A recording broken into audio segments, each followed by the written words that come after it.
말랑기하 5장 1절부터 14절입니다.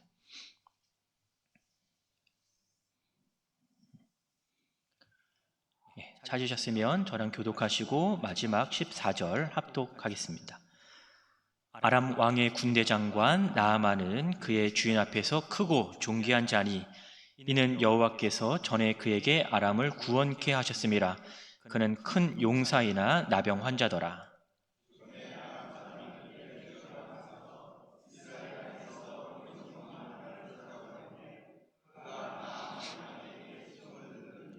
그의 여주인에게 이르되 우리 주인이 사마리아에 계신 선지자 앞에 계셨으면 좋겠나이다. 그가 그 나병을 고치리이다 하는지라.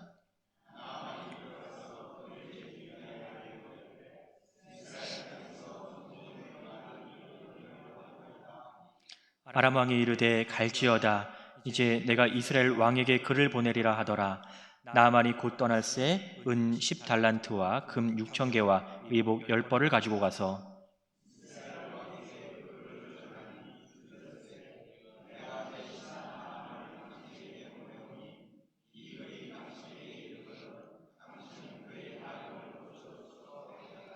이스라엘 왕이 그 글을 읽고 자기 옷을 찢으며 이르되 내가 사람을 죽이고 살리는 하나님이냐? 그가 어찌하여 사람을 내게로 보내 그의 나병을 고치라 하느냐? 너희는 깊이 생각하고 저 왕이 틈을 타서 나와 더불어 시비하려 함인 줄 알라 하니라.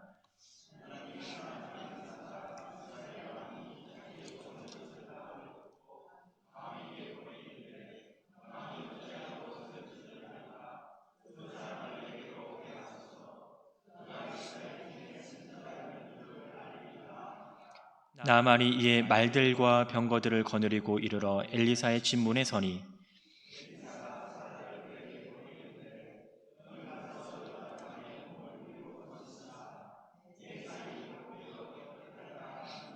나아만이 노하여 물러가며 이르되 내 생각에는 그가 내게로 나와 서서 그의 하나님 여호와의 이름을 부르고 그의 손을 그 부위 위에 흔들어 나병을 고칠까 하였도다.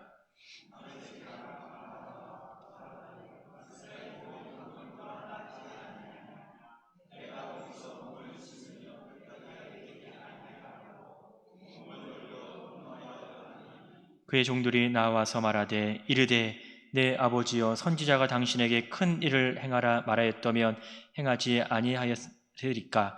하물며 당신에게 이르기를 씻어 깨끗하게 하라 함이리까 하니 나아만이 이에 내려가서 하나님의 사람의 말대로 요단강에 7번 몸을 담그고 그의 살이 살같이 회복되어 깨끗하게 되었더라. 아멘. 예. 여러분, 영화나 드라마를 보면요, 주연과 조연처럼 배역이 분명하게 이제 구분이 되어 있습니다. 그리고 대부분의 사람들은 조연이나 엑스트라보다는 주연에 집중해서 보게 되는 거죠. 많은 사람들은 주인공을 기억하지요. 예, 엑스트라를 기억하지는 않습니다.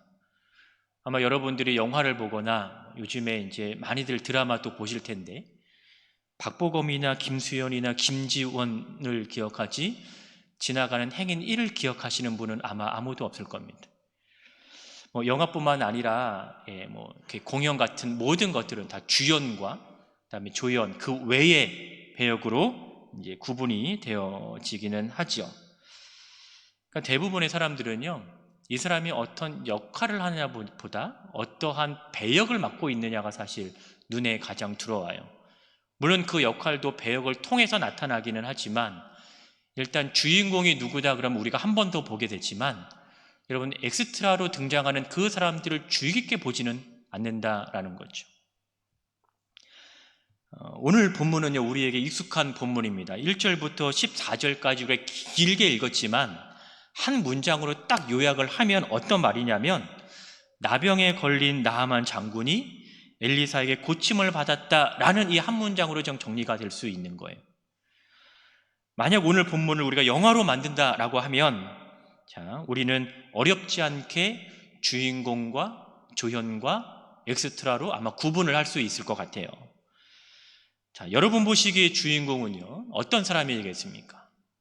일단 나아만이 가장 먼저 제일 많이 등장하죠. 그러니까 나아만이 주인공인 것은 확실합니다. 또 하나, 엘리사가 주인공일 거예요. 그 다음은 주연보다 비중이 조금 낮은 이제 조연을 우리가 선택을 해본다면 아무래도 이제 사회적 지위를 좀 고려를 해야 되니까 왕은 좀 조연으로 우리가 세울 수 있겠죠. 뭐 이스라엘 왕이나 아니면 아람 왕 정도는 우리가 이제 조연으로 이제 세울 수 있을 것 같아요. 자, 그럼 이제 여기서 엑스트라가 과연 누구일까인 거죠. 일단 여러분이 앉아 계신 여러분은 아니겠죠? 네, 엑스트라가 누구냐? 오늘 본문에 보니까 이름조차도 언급되지 않았던 인물들이 조금 등장을 합니다. 예를 들면 2절에 보니까요, 이 나아만의 아내가 등장을 해요. 그죠? 나아만의 아내라고 구분은 하는데 나아만의 아내의 이름은 또 나오진 않아요. 저 뒤에 13절 보니까 또 누가 등장하냐면 엘리사가 이스라엘을 갈 때에 데리고 갔던 종들인 거죠. 예, 쉽게 말하면 지나가는 행인 일 정도에 해당하는 잠깐 등장했다가 사라지는 인물들입니다. 그리고 또 하나의 엑스트라를 우리가 살펴볼 수가 있는데 다시 2절로 올라와 보면 한 명이 등장을 합니다. 어린 소녀가 등장을 해요. 이 어린 소녀도 누구인지 이름이 없어요.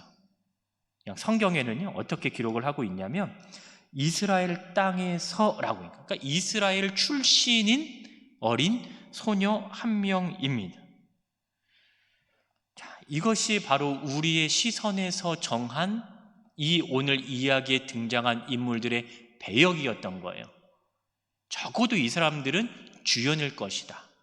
그래, 이 사람들은 조연 정도는 줄 수 있을 것 같고 이름조차도 나오지 않는 이 사람들은 그래, 엑스트라에 불과할 것이다 라고 하는 것이요, 아마 우리의 시선일 겁니다.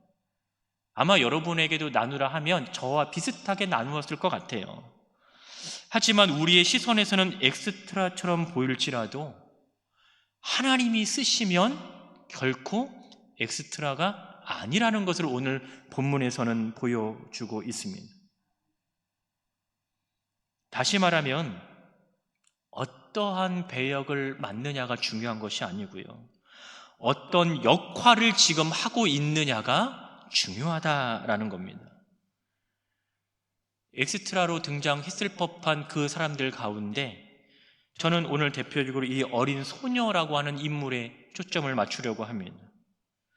여기에 등장하는 이 어린 소녀는요, 배역으로 따지자면 이름조차도 소개되지 않았던 엑스트라 정도에 불과하지만 여러분, 그의 역할은 오늘 본문의 내용을 이끌어가는 데 있어서 아주 중요한 지금 역할을 하고 있다는 것을 볼 수가 있습니다. 다시 말하면 하나님께서 쓰시는 자는 그 배역이 아니라 그가 과연 어떠한 역할을 하고 그 삶 가운데 어떠한 그 모습을 가지고 있느냐가 중요하다라는 겁니다. 오늘 본문 보시면 이 하나님께서 쓰시는 자는요, 외적인 조건이 절대적인 기준으로 작용되지 않는다라는 것을 볼 수가 있어요. 이것은 무엇을 얘기하냐면 인간의 기본적인 상식하고 좀 다를 수 있다라는 거예요. 우리의 생각과 하나님의 생각이 분명히 다를 수 있다라는 것입니다. 우리가 주연으로 선택했던 이 나아만을 한번 보십시오. 1절을 보시면요, 이 나아만을 소개를 하는데 이렇게 얘기를 하고 있어요. 그의 주인 앞에서 크고 존귀한 자니 라고 얘기합니다. 또 1절 끝에 보니까요, 큰 용사라고 이 나아만을 소개를 하고 있습니다. 자, 그의 주인 앞에서라는 건 이제 왕 앞에서인 거잖아요. 왕 앞에서 부하가 이러한 평가를 받는다라고 하는 것은요, 나아만이 왕으로부터 얼마나 두터운 신임을 얻고 있는 자인 것을 우리는 알 수가 있는 거예요. 왜 이렇게 큰 신임을 받았는가? 오늘 본문의 내용을 보니까 그가 세운 공적이 있었기 때문에 그렇다라는 겁니다. 여러분, 열왕기상 22장 1절을 보면 아람과 이스라엘 사이에 전쟁이 3년 동안 없었다라고 기록을 합니다. 자, 전쟁이 없었어요. 3년 동안 없었대요. 그러면 다르게 표현하면 전쟁이 있을 때도 있었다라는 말인 거죠. 그러니까 3년 동안은 없었지만 아예 전쟁이 없었다라는 것을 이야기하는 것이 아닌 거예요. 그러니까 전쟁이 있었다라는 것은 아람과 이스라엘 사이의 관계가 좋다라는 건가요? 안 좋다라는 건가요? 안 좋다라는 거죠. 그럼 전쟁이 없다라는 것은요? 좋다라는 거죠. 그러니까 때로는 이 두 나라 사이에 우호적인 관계가 형성이 되어지기도 하지만 또 때로는 적대적인 관계가 형성이 되기도 한다라는 거예요. 그런데 적대적인 관계로 있었을 때에 이 나아만은 이 싸움에서 승리를 거둔, 이끌어내는 좋은 결과를 낳게 된 거예요. 그러면서 이 왕으로부터 신임을 얻고 있었던 거죠. 자, 나아만을 표현을 하면서 군대 장관이라고 표현을 하고 있잖아요. 그러니까 이 정도의 직책을 갖고 있다라고 하는 것은 적어도 그의 사회적인 지위가 낮은 위치에 있지는 않다라는 것을 우리에게 보여주고 있는 거죠. 그러니까 외적으로 보면 남부를 곳이 없는 상황인 거예요. 나아만이라고 하는 인물은 사회적인 위치도 그렇고요, 명성도 그렇고요, 그가 가지고 있는 명예까지도 가지고 있습니다. 그리고 2절에 아까 여종이 등장을 하잖아요. 그러니까 종을 부린다라고 하는 것은 어느 정도의 경제적인 그러한 능력도 가지고 있었다라는 것을 볼 수가 있는 거죠. 그러니까 어느 것 하나 빠지지 않는, 부족할 것 없을 듯한 사람이 바로 나아만이었다라는 것입니다. 그런데 그에게는 하나의 핸디캡이 있었어요. 그게 뭐냐면 1절에 보니까 나아만을 큰 자다, 존귀한 자다, 큰 용사다라고 얘기를 딱 머물면 거기서 딱 좋은데 끝에 한마디가 더 붙여져요. 그렇지만 뭐라고 얘기해요? 나병 환자였더라라는 거예요. 그러니까 앞에서 설명을 한 것이 그냥 쭉 그 좋은 분위기를 타고 가면 좋은데 마지막에서 이 사람이 나병 환자인 것을 밝히고 있다라는 거죠. 앞에서 설명했었던 그 사용된 단어들과 전혀 어울리지 않는 그러한 표현이 1절 맨 마지막에 등장을 하고 있습니다. 이것이 어떠한 역할인지는 아마 뒤에 가면 나타날 것 같습니다. 근데 이 나아만에 비해서요, 이 어린 소녀는, 본문 2절에 등장한 어린 소녀는 그를 묘사하고 있는 표현이 거의 없다라는 거예요. 2절에서 이 소녀를 소개할 때 딱 하나의 단어로 설명을 합니다. 어린 소녀인 거예요. 그 외에는 없는 거예요. 큰 자다, 존귀한 자다, 큰 용사다 라고 설명했던 나아만과는 전혀 대조를 이루고 있는 그런 표현인 거죠. 어리다라고 하는 이 표현은 체구가 작은 것도 얘기할 수도 있고 나이가 어린 것도 우리가 이야기를 해볼 수 있는데, 특별히 어리다라고 하는 이 표현을 사용함으로 인해서 크다라고 표현했던 이 나아만과 비교를 하고 있다라는 거죠.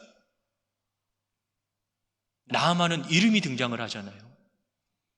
그런데 이 어린 소녀는 이름조차도 없습니다. 그냥 이스라엘에서 붙잡혀 온 거예요. 붙잡혀 온 그냥 어린 소녀였던 것입니다. 이름도 없이 본문에 잠깐 등장했다가 사라졌던 인물입니다. 오늘 본문 3절 이후로는요, 이 어린 소녀는 등장도 안 해요. 2절을 보면 아람을 기준으로 한다면 이 어린 소녀는요, 외집 사람입니다. 그러니까 이스라엘로부터 온, 외국에서 온 외지인인 거예요. 나아만의 집에서 종살이를 하던 자였습니다.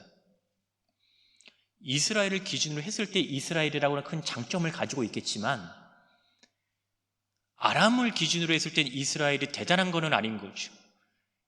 이방인인 거죠. 이 어린 소녀는요. 당연히 종살이를 하는 소녀에게 본국에 있는 사람들이 누릴 수 있는 권리는 없습니다. 여자였어요. 노예로서의 삶을 살아갑니다. 이 당시의 사회의 계급에서 보면 가장 밑바닥에 위치해 있을 정도로 아주 천한 거죠. 존귀하다라고 표현했던 이 나아만과는 절대적으로 완전히 반대편에 있었던 이 여인이 바로 이 소녀였던 것입니다. 정리하자면 본문에서는 나아만을 설명하고 있는 크고 존귀한이라고 하는 표현과 소녀를 설명하고 있는 이 어리고 종살이라는 표현을 통해서 이 둘의 차이를 정말 명확하게 보여주고 있다는 것입니다. 당연히 이 두 인물 가운데에서 우리의 시선을 사로잡는 것은 어린 소녀가 아니라 바로 나아만이었을 것이다 라는 거죠. 그런데 오늘 본문에서는 하나님께서 누구를 사용하고 계세요? 나아만이 아니라 어린 소녀를 사용하고 있습니다. 누구를 위해서요? 나아만을 위해서요. 하나님이 사용하시는 인물은요, 우리가 가지고 있는 이 외적인 기준과 외적인 잣대가 그 표준이 될 수 없다라고 하는 것입니다. 아까 나아만을 나병 환자라고 얘기했잖아요. 나병 환자가 가지고 있는 특징이 뭔지 아십니까? 관계가 끊어진다라는 거예요. 레위기 본문에 보면 나병, 문둥병이잖아요. 문둥병에 걸리면 가족들로부터 제외되죠. 배제되기 시작하죠. 자신들이 자기가 있었던 곳으로부터도 떠나올 수밖에 없습니다. 철저하게 단절이 되는 거예요. 나을 때까지. 우리의 시선으로 보면 크고 존귀한 자였는데 나병이라고 하는 이 병 때문에 우리가 머물고 있는 그 시선이 끊어지고 있는 거죠. 단순하게 우리의 시선에서 끊어지는 것이 아니라 바로 하나님의 은혜로 필요로 하는 자로 전락이 되어버리고 있다라고 하는 것입니다. 그리고 그 은혜를 누구로부터 경험하는 거예요? 우리의 눈에 들어오지 않았던 그 어린 소녀로부터 그 은혜의 회복이 일어나기 시작한다라고 하는 거죠. 여러분, 본문 2절에서 이 어린 소녀를 설명할 때 왜 이스라엘이라고 하는 표현을 썼을까라는 거죠. 이 이스라엘이라고 하는 표현은요, 지역적인 의미도 있겠지만 이스라엘 하면 여러분 떠오르는 표현이 있잖아요. 하나님과 연결될 수밖에 없습니다. 하나님께서 속한 자, 하나님께서 선택한 백성이라고 하는 거예요. 이것은 그녀의 정체성이 어떠인지를 보여주고 있는 것입니다. 외적인 요소로 우리가 평가를 하면 우리 눈에 들어오지 않습니다. 그 어떠한 사람에게도요, 관심을 받는 대상이 아닌 거예요. 근데 그럼에도 불구하고 변하지 않는 사실 하나는 뭐예요?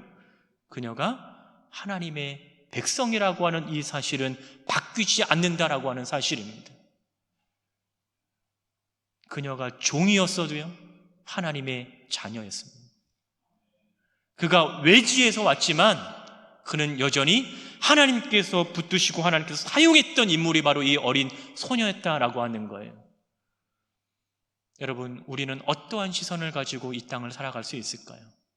우리는 어떠한 모습으로 우리 스스로를 평가할 수가 있겠습니까? 하나님께서 쓰시는 방법은 너무나 다양하고 때로는 우리의 방법으로 이해할 수 없을 그러한 모습이 나타나기도 합니다. 바로 이 어린 소녀는요, 그 구원이 하나님께로부터 온다라는 사실을 알았던 사람인 거예요. 우리 눈에는 아무런 보잘것없는, 이름조차도 소개되지 않았던 이 여인이, 이 어린 여인이요, 하나님이 누구인지 아는, 구원이 하나님께로부터 왔다라고 하는 이 사실입니다.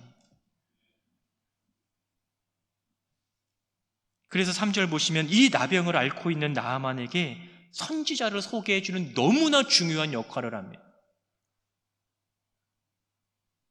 나아만이 선지자를 소개받았다라는 것은 뭘 의미합니까? 회복을 의미하거든요. 여기서 말하는 선지자는요, 여러분, 이 엘리사이거든요. 이 엘리사를 만났을 때 여러분, 나아만은 회복을 경험하잖아요. 엘리사는 누구의 사람입니까? 하나님의 사람이거든요. 엘리사는 누가 사용하고 있는 분이에요? 하나님이 사용하고 있는 분입니다. 그 엘리사를 누구를 통해서 알게 돼요? 어린 소녀를 통해서 알게 된 것을 우리는 볼 수가 있습니다. 비록 하찮게 여겨지는 소녀였지만 그 소녀는 삶을 살아가는 데 있어서 절대적으로 필요한 믿음의 시선을 가지고 있었다라는 것을 우리는 보게 됩니다. 여러분, 믿음을 가지고 있다, 신앙생활 한다라고 하는 것은요, 세상의 기준이나 세상의 가치로 판단하지 않는다라고 하는 거예요. 때로는 우리의 처지가 고려되지 않는다라는 말이죠. 다시 말하면 그리스도인을 판단하는 기준은요, 사회적인 지위도 아니고 경제적인 능력도 아니고 내가 얼마나 사회에서 큰 영향을 끼치고 있는가의 문제도 아닙니다. 가장 먼저 해결되어야 될 점은 뭐냐면 내가 하나님께서 주신 그 믿음을 가지고 있느냐의 문제인 거예요. 내가 이 땅을 살아가면서 하나님이 주시는 그 믿음의 시선을 가지고 살아가고 있느냐의 문제입니다. 하나님의 말씀에 귀 기울이 있는가? 그분의 말씀에 순종하며 살아가고 있는가? 여러분, 이 어린 여종은 자신의 고향을 떠나서 외지에서, 그것도 종으로 산다라고 해서요, 자신의 신세를 한탄하거나 하나님을 원망하지 않았습니다. 적어도 우리가 읽었던 본문에서는 그렇게 나오고 있어요. 오히려 구원의 하나님을 알았었고요, 그 구원의 하나님을 신뢰하고, 그리고 그 구원이 필요한 자에게 구원의 길을 제시하는 축복의 통로로서의 삶을 살아가고 있었습니다. 이것이 바로 하나님과 함께하는 자의 모습인 거예요. 이 모습이 바로 하나님이 쓰시는 자의 모습입니다. 또 하나 하나님이 쓰시는 자의 특징이 뭐냐면요, 바로 찾아야 될 대상을 분명히 알고 있었다라는 것입니다. 이 여종은 나만이 찾아가야 될 대상을 분명히 말하고 있어요. 본문 3절을 보시면 이렇게 얘기하죠. 그의 여주인에게 이르되 우리 주인이 사마리아에 계신 선지자 앞에 계셨으면 좋겠나이다 라고 얘기합니다. 왜요? 좀 더 읽어보니까 그가 그 나병을 고치리이다 라고 얘기를 합니다. 엘리사에 대해서 이 성경은 8절을 보니까 이렇게 얘기합니다. 하나님의 사람 엘리사가 이렇게 얘기하죠. 하나님의 사람이라는 것은 하나님께 속한 자라는 말입니다. 하나님의 사람에게, 하나님께서 쓰시는 자에게 갈 때 이 문제가 해결이 되는 거잖아요. 그럼 찾아야 되는 대상이 분명히 정해져 있다라는 거예요. 믿음을 가지고 살아가는 우리가 찾아야 될 대상이 누구인가? 여러분은 누구를 찾고 계십니까? 여러분은 누구를 찾으며 살아가고 계십니까?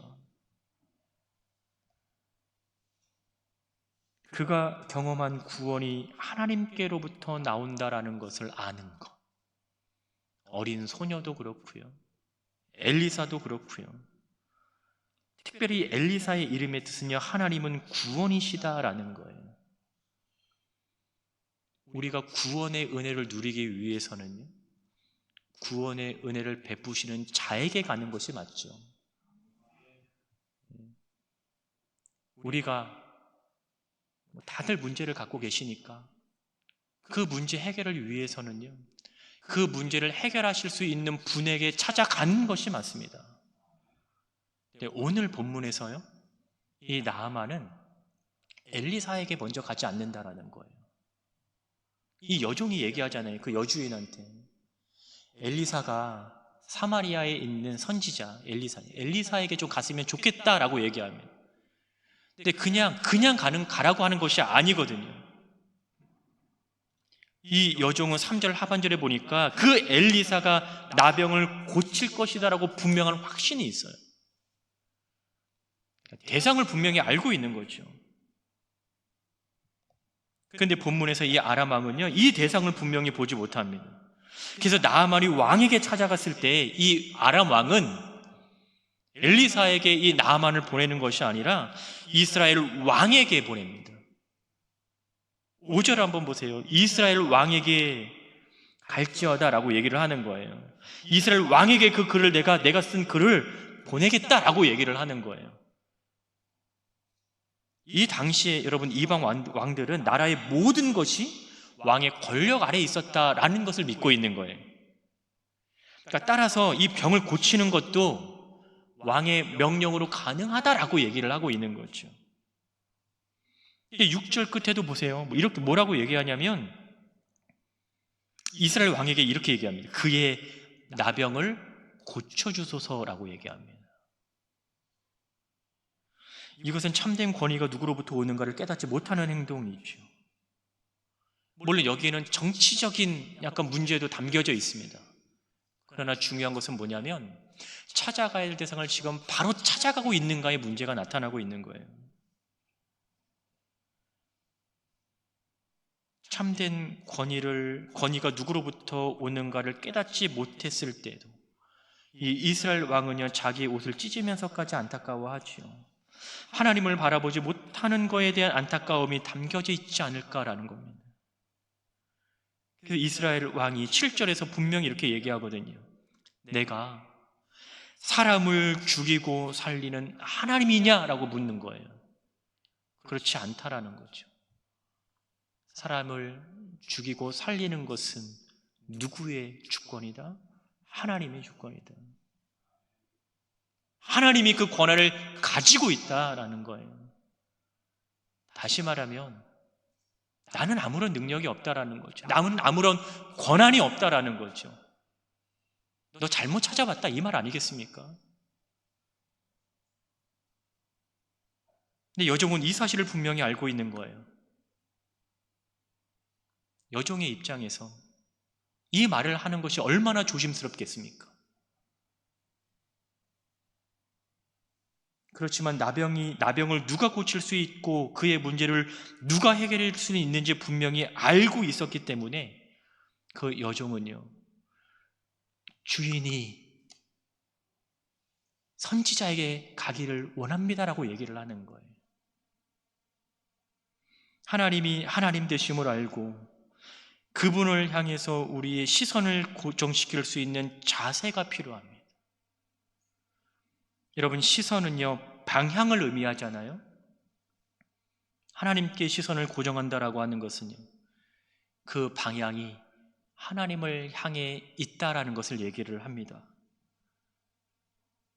여러분의 시선은 지금 어디를 향하고 있습니까? 여러분은 지금 여러분이 가고 있는 그 방향은 어디로 향하는 그런 방향으로 여러분은 지금 가고 있습니까? 우리는 이 시선이 어디에 머물러야 될지 분명히 알고 있어요. 알고 있으니까 그 정확한 시선으로 우리의 시선을 고정할 줄을 알아야 됩니다. 그리고 그 방향으로 나아갈 필요가 있습니다. 마지막으로 여러분, 하나님이 쓰시는 자는요 하나님에 대한 분명한 확신이 있다라는 거예요. 이는 삶의 주체가 누구인지 알 때 가능하지요. 앞에서도 여러분 찾아야 될 대상을 분명히 안다라고 하는 것은요 바로 그 주체가 누구인지 알기 때문에 그런 거예요. 만약에 이 여종에게 믿음으로부터 오는 확신이 없었다면 아마 주인에게 이스라엘의 선지자에게 갈 것을 이야기하지 못했겠죠. 그러나 그녀가 이렇게 확신을 가질 수 있었던 이유는 하나님의 능력이 나만을 고칠 것이라고 하는 바로 믿음이 있었기 때문에 그렇습니다. 여러분 3절 하반절도 보시면 이렇게 얘기해요. 그가 그 나병을 고칠 것입니다 라고 얘기하잖아요. 무엇을 근거로 이렇게 얘기할 수 있겠어요? 그것도 여종인데. 여러분, 주인이 여종의 말을 듣기가 쉽습니까? 그렇지 않죠. 그럼에도 불구하고 이 여종이 주인에게 이렇게 말할 수 있는 분명한 이유는 확신이 있는 거예요. 확신이. 당신을 고칠 수 있는 사람은 하나님밖에 없다라는 거예요. 깨어진 관계를 회복시킬 수 있는 분은 하나님밖에 없다라는 거예요. 나병은 아까 관계가 모든 것이 다 끊어진다라고 얘기했잖아요. 그럼 이 끊어진 이 상태에서 그가 할 수 있는 유일한 방법은 뭐겠어요? 하나님 앞에 찾아가는 방법밖에 없죠. 만약에 우리가 살아가면서 어떠한 이유로든지 어떠한 형태로든지 관계가 끊어졌다라고 그러면 여러분, 끊어진 채로 살아가지는 않죠. 그 관계가 회복이 돼야 되죠. 다시 연결이 돼야 되죠. 그렇게 될 때 그것을 이을 수 있는 분은 한 분밖에 없으신 거죠. 실제로 본문을 보면 이 믿음으로부터 나오는 그녀의 확신이 어떠한 결과로 보여지고 있어요? 14절 보니까 나아만 장군은 나병으로부터 깨끗이 회복되었다라고 얘기합니다. 회복하는데 어떻게 회복되었는지 보다 구체적으로 얘기합니다. 그의 살이 어린아이의 살같이 회복되어 깨끗하게 되었다라고까지 얘기를 하고 있는 거예요. 끊어진 관계가 이제는 회복으로 전환이 되는 시점인 거죠. 우리가 보는 시선에서는 존귀한 자일 수 있어도, 우리가 보는 시선에서는 큰 용사일 수는 있지만 관계가 깨어지기 시작하면 그것은 아무런 소용이 없다라는 거죠. 용사이면 뭐예요? 존귀한 자면 뭐예요? 그 나병 하나로 자기는 고립된 생활을 할 수밖에 없습니다. 그런데 그 깨어진 관계가 누구를 통해서 회복됩니까? 하나님을 통해서 회복됩니다. 하나님이 보내신 그 선지자를 통해서 회복이 돼요. 나만의 깨끗해짐을 통해서 우리는 하나님의 능력을 볼 수 있는 것입니다. 나만의 깨끗해짐을 통해서 우리는 주님만이 우리의 참된 소망이심을 볼 수 있는 거예요. 나만이 이스라엘 왕으로부터 엘리사에게 그 방향을 돌이키지 않았다라고 하면 그는 이 병고침의 은혜를 입지 못합니다. 또한 그가 요단강에서 7번 씻어야 하는 명령에 순종하지 않았다라고 하면 그는 회복의 은혜를 경험하지 못했을 것이라고 하는 거예요. 확신이 있다라는 것은요, 대상에 분명한 믿음이 없으면 불가능한 표현입니다. 우리가 하나님을 찾는 이유는 그분에 대한 믿음이 있기 때문에 그렇습니다. 우리가 하나님의 도우심을 구하는 이유는요, 그분이 우리를 도우실 것이라고 하는 믿음이 있기 때문에 그렇습니다. 여러분, 이러한 믿음은 확률에 의존할 수 있는 것이 아닌 거예요. 내가 10번 테스트 해봤더니 한 4, 5번은 맞겠더라, 이것이 믿음이 아니라는 거예요. 나의 경험상의 확률로 인해서 하나님의 능력을 평가할 수 없죠. 우리가 하나님을 믿고 신뢰하는 이유는 한 가지밖에 없습니다. 그분이 하나님이시기 때문에 그런 거예요. 여긴 내 생각이 전혀 단 하나도 포함되지 않습니다. 11절에도요, 나아만은 이렇게 얘기를 생각을 하거든요.